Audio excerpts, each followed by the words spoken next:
darbo iš tikrųjų yra jaunatviškai veržli. Jie priima iššūkius ir iš tikrųjų jų požiūris yra kitoks. Jų požiūris šiek tiek nestandartinis galbūt, bet tas yra labai gerai, nes dažnai atrandami labai geri sprendimai ir išeitys.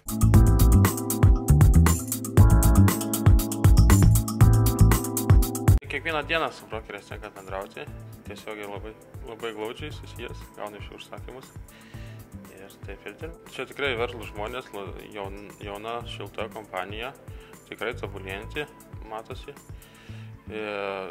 Geras vadovas, gera organizacija.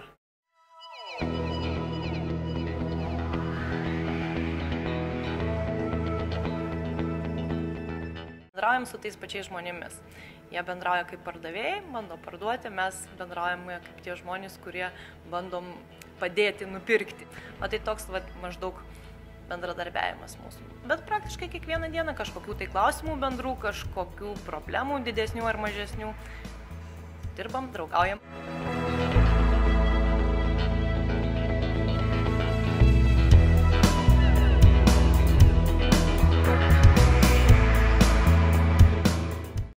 Iš savo praktikos galiu pasakyti, kad gerai būtų ir tą aš tikrai pastebiu iš OPA agentūros, tai yra paprastumas, tai kad žmonės labai paprastai, atvirai ir nuoširdžiai bendrauja.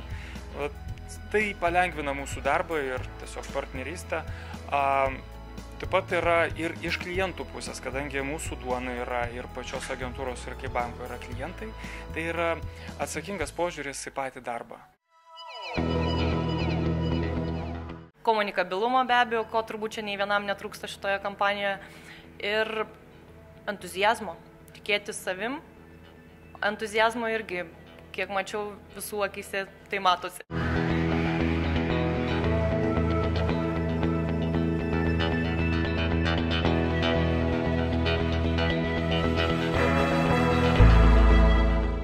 Reikia išmanyti tą rinką ir reikia išmanyti, kokia yra pasiūla, paklausa visą, kad užkabinti tą klientą, tą žmogų, kad tas mano objektas yra pats geriausias. Tai tas yra labai svarbu. Jeigu žmonės, brokeriai tą turi, tai jiems bus sėkminga visa veikla.